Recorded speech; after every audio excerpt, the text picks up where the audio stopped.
So when I was young, really young, I used to have night terrors as far back as I could possibly remember. And when I had went to live with my dad and my stepmom, I was having them so badly that I would I would have one of these night terrors, and I would start screaming and running to the bathroom and lock myself in and put myself in the corner and just scream and cry, get away from me, get away from me. And I was asleep. I didn't remember any of this. My dad would have to take the hinge off the door, and my stepmom would have to talk me through the dream and out and into waking up, because you never want to wake somebody up, right? So she would talk me into waking up and talk me out of the dream. And then afterwards, she would ask me what I was dreaming about, and I could never tell her because I didn't remember. I had no memory of it, just that I was really scared. It got so bad that my dad had to take the lock off the door of the bathroom because it was happening so often. Now, this trickled on into my adulthood, but with less extreme. So I was still having these demonic nightmares, but I was not having them to the point that I was wake up screaming in the bathroom. I would sometimes sleepwalk. I would sometimes talk in my sleep, and most of the time I would just wake up and not be able to go back to sleep because I was so shaken by the dream. And when I became a Christian, God gave me the gift of talking in tongues. So every time this would happen, I would wake up in the middle of the night and this would happen. I would start speaking in tongues until I could go back to sleep again. And when I went back to sleep, I didn't have that issue. But sometimes I still have those issues. I mean, if I don't pray over my sleep, I still have those issues. So I was talking to someone recently who also has those issues and did not know what to do and had been avoiding sleep because she kept having these dreams. So I suggested to her that she did some of the things that I do. Now, these are some of the things that I do. I talk in tongues. You can. She doesn't have that gift. So another thing that I do is before I go to sleep, I pray over my dreams. I pray over my sleep. I pray for good, restful sleep, and I pray and rebuke all demonic, I can talk, dreams, and I replace them with Holy Spirit, the Holy Spirit in my dreams, along with discernment. Now, when you rebuke anything demonic, you always want to replace the space with something of God. So I replace the space with the Holy Spirit and ask for discernment in my dreams. I do that. And then I pray the armor of God over myself. And if you don't know where the armor of God prayer is, it's in the book of Ephesians, and it's 6 through 11. I take that back. It's the book of Ephesians, chapter 6, and it's 11 through 20. And pray that prayer over you. That is your weapons against the demonic.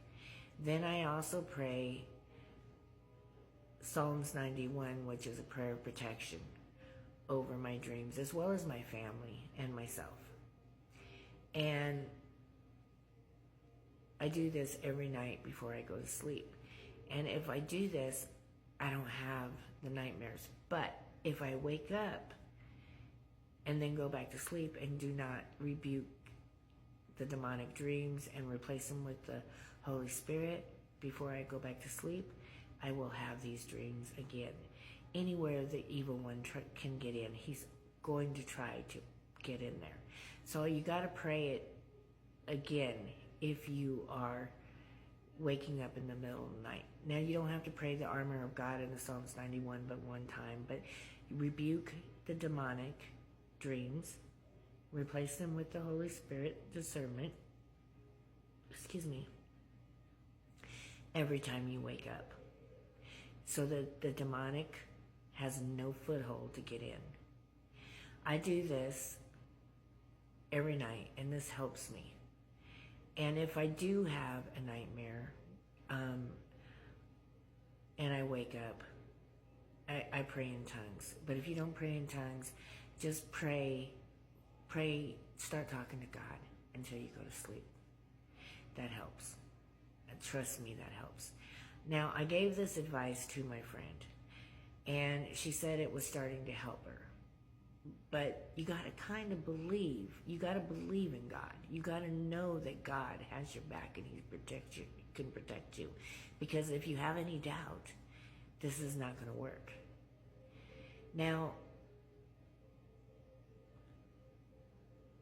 everyone has dreams. Everybody will have demonic dreams. The demonic dreams usually start for most people when they're very young, because the devil's trying to shake you and keep you from following God, right?